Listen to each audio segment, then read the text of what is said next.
Everything that can be measured can be improved. This principle is applied widely, whether it is project management or just our personal life.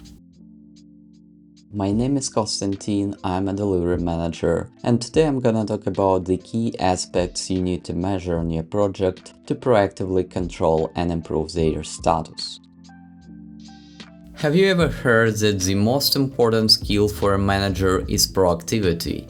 It means thinking ahead, predicting potential issues, and planning actions in advance instead of simply reacting when problems occur. In this video, we'll explore key indicators, metrics, and charts that will help you manage your projects proactively rather than just staying reactive.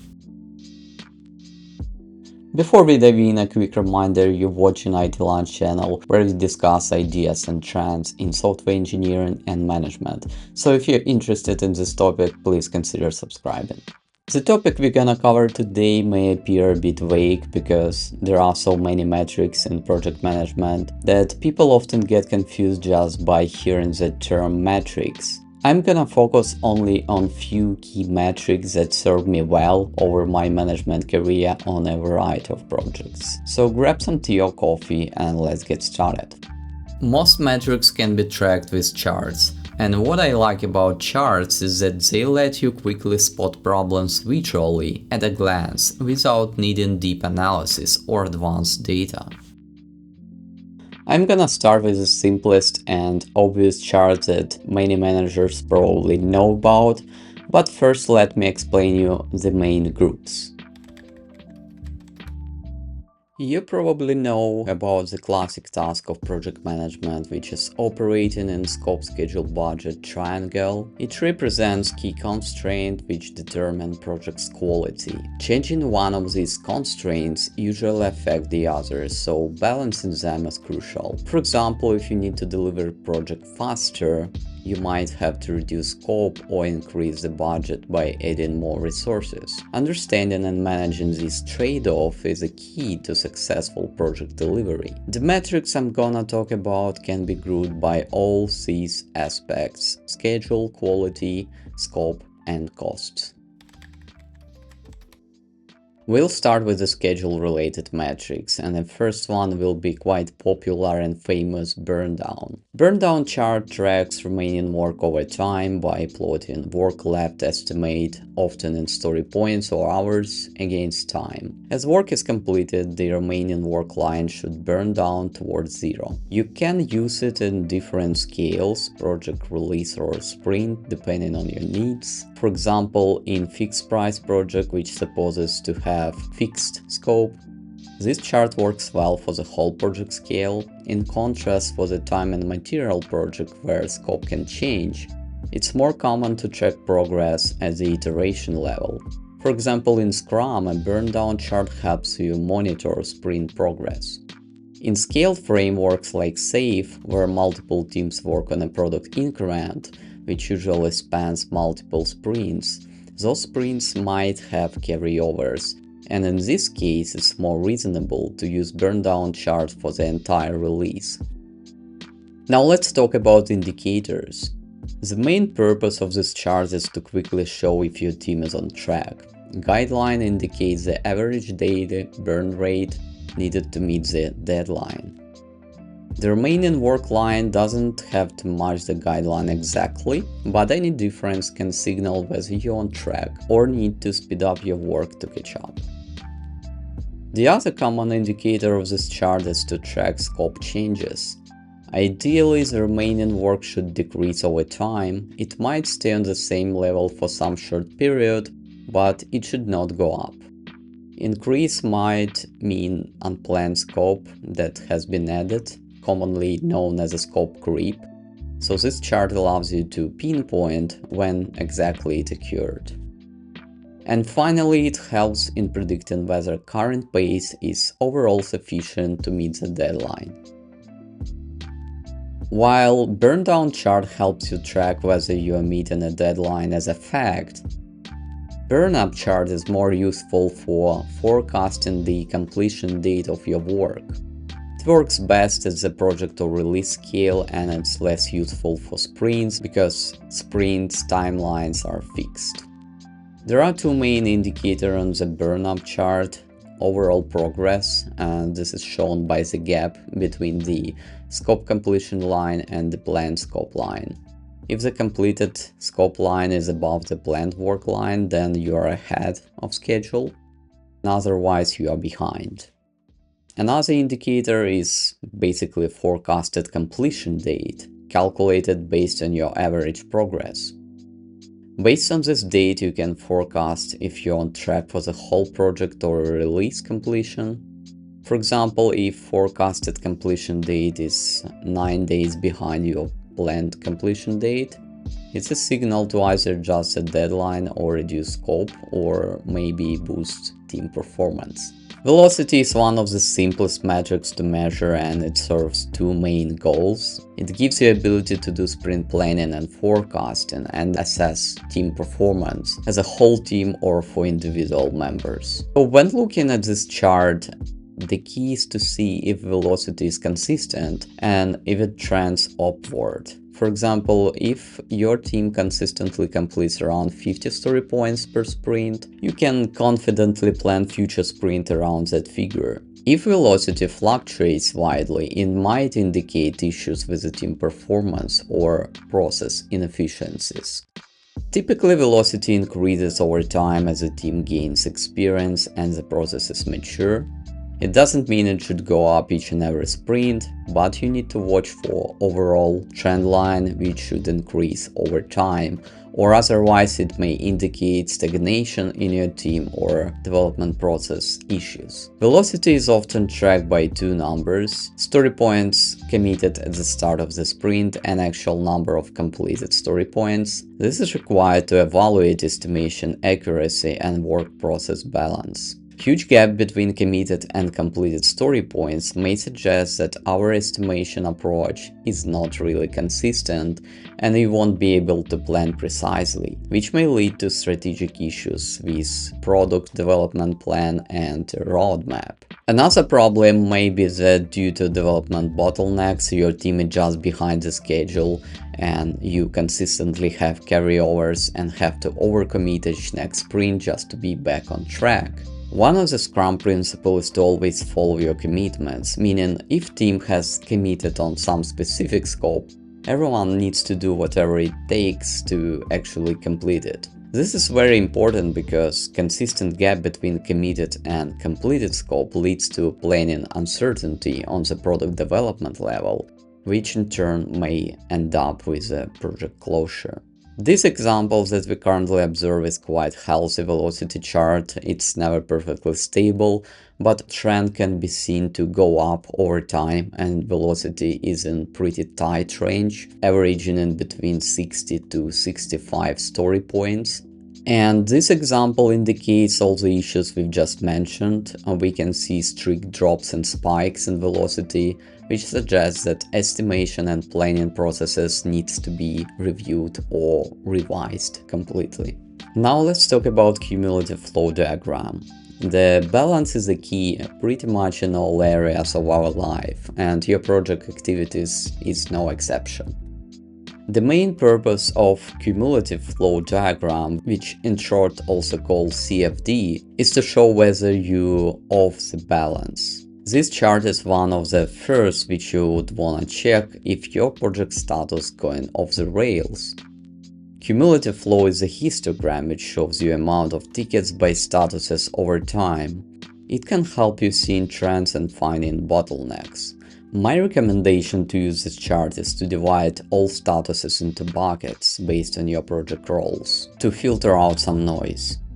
For example, if you have 4 roles in your team like developers, QA, BA and DevOps engineers, you might want to split your statuses into 5 buckets relevant to those project roles: backlog, in progress, in QA, in PO acceptance, in deployment and done. Also, in your task tracking system, you may have separate statuses for development and code review. For this diagram, it's not that important because these statuses are covered by people on the same role, developers, so they come to the same bucket. Here how we can use cumulative flow diagram. First of all, assess flow stability. The ideal look of this diagram is that tickets count all statuses should stay equal or at least close to each other, except for done status. Tickets in this bucket should gradually grow, suggesting that work is being completed, which is quite logical. And it's quite natural for tickets and backlog statuses decrease over time because as you progress with your product development, it's gradually moving forward to the end of its life cycle. However, it does really depend on your project development status. Smooth progression from backlog to done signals a stable process, whereas fluctuation might prompt process adjustments. Second indicator is to identify bottlenecks. If one band starts to widen disproportionately, like in this example, it suggests that work is getting stuck at that stage. For example, sudden spike in the in-progress area could indicate that too many tickets are being picked up at once, leading to resources overload. That way, you need to monitor work in progress. Steady or rising level in the in-progress area can indicate overcommitment or inefficiencies. Work in progress could be measured by total number of tickets being in all statuses between the backlog and done, like here. You can easily see when you're exceeding work in progress limits, if you have any. If you see that in progress band frequently surpasses the set work in progress limits, it indicates that team members might be juggling too many tickets, which can reduce overall efficiency. Consistently high number of tasks in progress might also suggest that team is overcommitting, causing delay in finishing work.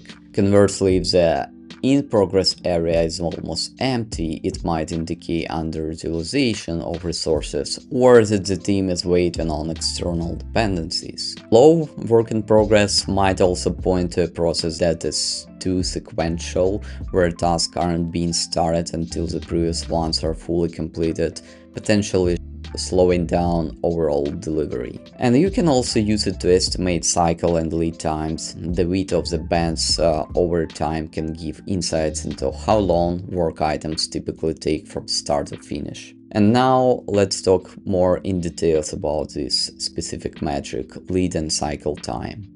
Lead time tracks the time from a request being made to its delivery, including deployment on production. And cycle time measures the time taken to complete tasks, usually from development and testing perspective. The way to measure cycle time really depends on your project, though in a classic offshore development model, where a customer provides you with requirements and accepts your work afterwards, cycle time should be measured between tasks moved to in-progress status and tasks being moved to pure acceptance, if a product owner is on your customer or a business side. Both parameters are usually measured for the business functional type of tickets, which for example could be feature or story type of tickets in Jira, and they are measured in days. The derived indicator flow efficiency is calculated as a cycle time divided by lead time. For example, if ticket takes 10 days from creation to completion, which is lead time, and it's actively worked on for only 3 days, which is cycle time, flow efficiency would be 3 divided by 10, which is 30%. This metric shows the percentage of time that the work is actively progressing versus waiting, helping you identify areas where delays or bottlenecks might be occurring. To measure lead and cycle time, you can use CFD chart as was mentioned earlier, or your task tracker data, which could be processed in Power BI or Excel, for example. Lead or cycle time are usually measured on the long distance, typically for the whole project or even product development cycle. Lead time provides few indicators, especially important on the product development scale. First of all, it gives a clear picture of how fast the team delivers value, and also this gives a really high-level estimates for your product management team on how fast an average feature could be delivered. You know, high management doesn't usually go into details too much, and instead of hours of story points, they would prefer to hear something like Feature X will take 15 days to deliver because this is our average lead time for the features. While it's not a precise estimate, it's often enough to make some high-level planning decision, which is normal for any business. For example, business owner may say, well, if we have the same team next year, we'll be able to deliver 60 features over the year. So let's decide what these features will be. Of course, after technical design or estimation processes, such evaluations may be adjusted, but for a quick high-level decision, lead time provides a great perspective. Long lead times may indicate process inefficiencies or external dependencies. For example, it's quite normal that development part of the project is handled by a offshore vendor team, while some stages of delivery are on the customer side, for example, like deployment. Deployment could be handled on customer side due to some security considerations. It's not always the case, but sometimes it is. So in this case, for example, you could spot that the main reason for your long lead times are actual deployment and go talk to customer infrastructure team on how you could optimize this process. Also, you can monitor for the lead time trend changes by comparing lead times for different periods of the project on a scale of years. For instance, you may find that your lead time increases, which is indicator of some problems which may have started appearing from specific time. So you might want to examine what has happened exactly on that point of time your lead time increased. Or conversely, decrease of the lead time may indicate that your project becoming more efficient after some specific process improvement implemented, so you can get some lessons learned from it. Cycle time provides similar indicators, but on the project development scale. So it can provide a high-level estimate for the project development team, how long the development cycle of one feature takes on average, and also it shows the overall efficiency of the actual work in progress, where a shorter cycle indicates smoother workflow and fewer interruptions, and a longer cycle indicates some problems or bottlenecks, for example in development, code review, or maybe during the testing process. Now let's talk a bit about quality management metrics. And defect density is one of the most popular charts for that. It shows the number of defects relative to the size of code or work produced, for example in story points. So value of 1 means that one story point of work equivalent produces 1 bug in average. The vertical axis shows number of defects in a specific unit of measure, like story points, and the horizontal axis represent different modules, time periods, or versions. Here in this example we can see defect density chart for the whole project scale over time, and in this example defects density is measured for the components or versions of the projects. When we measure defect density over time for the whole project scale, important indicator would be to see if trends goes down over time, which is quite natural to expect as team and processes evolve and get more mature over time. However, this may not always happen, and those spikes are actually a subject for root cause analysis. For example, sometimes big critical features delivery is tied to specific months of the year when business expects to get them, and that's why more detailed and careful testing is done for these periods and more bugs are created, which may justify the spikes. But overall, it's important to look on the trend line and not at specific points, because trend line shows this team is moving in the right direction. And if trend line goes up or even just doesn't go down, this is signal that the team or processes have issues, like high turnover, which may prevent team becoming more mature over time, or changes in estimation approach and not being agreed on how complexity is estimated. Also, estimation is a subject for a separate video. The most important quality of it is consistency. The way you estimate complexity should be consistent, or otherwise all derived metrics of the estimates will be worthless because there won't be a consensus on how to treat those estimates. And here is an example of defect density measured by component or versions. The indicator here is to compare which components or modules have higher value of these metrics. This indicates areas that need more testing or refactoring, or maybe even changing direction of efforts to improve the most problematic parts of your projects. For example, you may have different streams working on different components, which is normal, and you may decide to rebalance your team by moving some experienced engineers to those streams which lack some quality for knowledge transfer. Created versus resolved bugs is another chart which helps to track quality. It compares the number of bugs reported over time with the number of bugs fixed. It can help track progress. Ideally, the number of resolved bugs should keep pace with or exceed the number of new bugs. This means your backlog is under control. It can also help to identify issues. If the number of created bugs consistently exceeds the number of resolved bugs, it suggests a growing backlog and potentially quality issues. And finally, it can help you do resource allocation. Widening gap between created and resolved bugs might indicate the team needs more resources or changes in their bug fixing process. Escape bugs are basically defects that make it past your testing and quality assurance processes and discovered after the product is released into production. This is a very important indicator because those issues signal gaps in your testing process. High number of escape bugs can indicate that your QA procedures need some improvement. The positive signal here is whether the trend line goes down. It also has some customer impact, of course. These bugs affect end user directly, and monitoring them helps you understand the real-world impact of issues that weren't caught during testing.